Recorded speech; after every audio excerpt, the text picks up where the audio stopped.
جو وہ لوگ جو اعمال دنیا میں کر کے آئے ہیں وہ ان کی سزائیں یہاں سنائی گئی. انہم کانوا لا یرجون حسابا، انہیں تو اس حساب کی توقع ہی نہ تھی. یعنی یہ جو ہونے والا ہے، جو جہاں مرنے کے بعد دوبارہ زندہ اٹھ کر یہ سارے اپنے اعمال کا حساب دینا ہوگا، اس کی سزا، اس کی جزا دی جائے گی، تو پھر اس کے بارے میں وہ سوچ بھی نہیں رہے تھے. وہ تو بس اپنی ہی زندگی میں کیا کر رہے تھے؟ مشغول تھے. وہ اپنی ہی زندگی میں، انہیں آخرت کا کوئی اندازہ نہیں تھا کہ ہم اٹھیں گے، ہم دوبارہ اللہ کے سامنے کھڑے ہوں گے، ہمارے لیے ایک ایک لمحے کا، ایک ایک سیکنڈ کا، ایک ایک کام کا ہمیں حساب دینا ہوگا. جو ہم نے گناہ کیے ہیں اس کا بھی حساب دینا ہوگا. یعنی نمازیں چھوڑی، روزے چھوڑے، یا جھوٹ بولے، یا حلال کمایا، حرام کمایا، ہر چیز کا اللہ کے سامنے حساب دینا ہوگا. یہ ان کو توقع ہی نہ تھی. وہ سمجھے ہی نہیں کہ ہاں ہمیں یہ دینا ہے. وَكَذَّبُوا بِآيَاتِنَا كِذَّابًا، وہ بے باکی ہماری آیتوں کو جھٹلاتے رہے، بے باکی سے، یعنی بالکل لاپرواہی سے وہ ہماری آیتوں کو جھٹلاتے رہے. وَكُلَّ شَيْءٍ أَحْصَيْنَاهُ كِتَابًا، ہم نے ہر ایک چیز کو لکھ کر شمار کر کے رکھا ہے. یعنی جو زندگی میں یہاں ہم گزار رہے ہیں اس کے کیا کر رہے ہیں؟ ہر ایک چیز لکھی گئی اور شمار کی گئی، یعنی گنتے گئے. ان کے لیے ایک ریکارڈ مینٹین کیا گیا، ریکارڈ بنایا گیا. فَذُوقُوا فَلَن نَّزِيدَكُمْ إِلَّا عَذَابًا، اب تم مزہ چکھو، تمہارا عذاب بڑھا دیا گیا. یہاں تک آیت نمبر 30 تک جو لوگ اللہ کے ہونے کو یا اللہ کے کلام کو مانتے ہی نہیں، سمجھتے ہی نہیں، اور نہ ہی اپنی زندگی ایک دم سے بے پرواہی سے گزارتے ہیں، ان کی سزائیں ہو گئی یہاں تک کا. ٹھیک ہے، 31 آیت نمبر سے یہاں سے متقیوں کے بارے میں، یعنی پرہیزگار لوگ، جنتی لوگ، جو واقعی میں یہ دنیا میں سمجھتے تھے کہ ہاں ہمیں مرنے کے بعد دوبارہ اٹھنا ہے، اللہ کے سامنے کھڑے ہونا ہے اور ہمارے ہر ایک عمل کا حساب دینا ہے. اسی لیے وہ لوگ اپنی زندگی کا ہر لمحہ، ہر سیکنڈ وہ کیسے گزارتے رہے؟ للمتقین مفازا، یقیناً پرہیزگار لوگوں کے لیے کامیابی ہے. پرہیزگار کون ہے؟ پرہیز کا مطلب ہمارے پاس بس ایک ہی چیز ذہن میں آتی ہے. اگر شوگر پیشنٹ ہے تو سویٹ سے پرہیز کرو، بی پی پیشنٹ ہیں تو نمک سے پرہیز کرو، ہے نا. یہ ہمارے ذہن میں بیٹھے ہوئے ہیں. اگر کوئی موٹا آدمی ہے تو فیٹ والی چیزیں یعنی آئل فوڈ سے آپ پرہیز کرو. یہاں پر پرہیز کچھ اور ہے.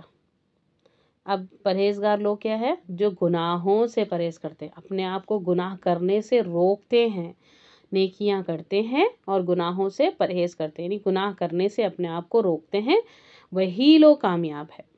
ان کے لیے باغات ہیں، حدائق و اعنابا، باغات ہیں، انگور ہیں ان کے لیے. وکواعب اترابا، نوجوان کنواری ہم عمر لڑکیاں ہیں ان کے لیے، اور جو ایک دم حسین جمیل ہوں گی. وکأسا دہاقا، چھلکتے ہوئے جام یعنی شراب ہوں گی.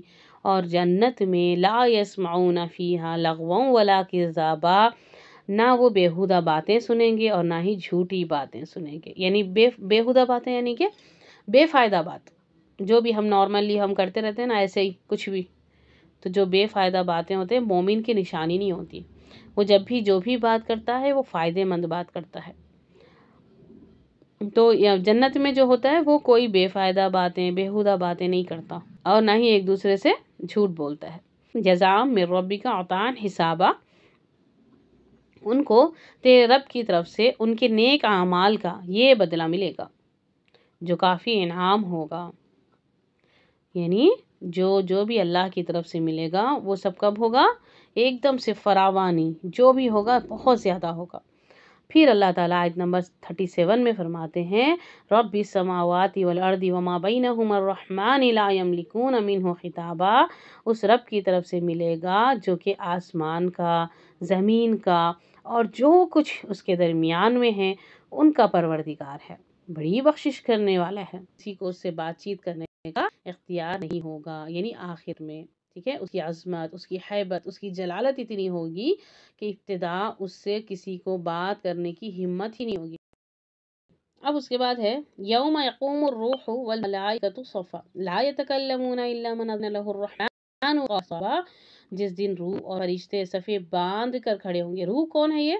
یہ جبرائیل علیہ السلام ہے. ٹھیک ہے، اور کوئی کلام نہ کر سکے گا مگر جسے رحمان اجازت دے دے. یعنی اللہ تعالیٰ جس کو اجازت دے وہی بات کر سکے گا، باقی کوئی بات نہیں کر سکے گا۔ اور ذالک یوم الحق، یہ دن حق ہے۔ حق کا مطلب کیا ہے؟ وہ کمپلسری ہونے ہی والا ہے۔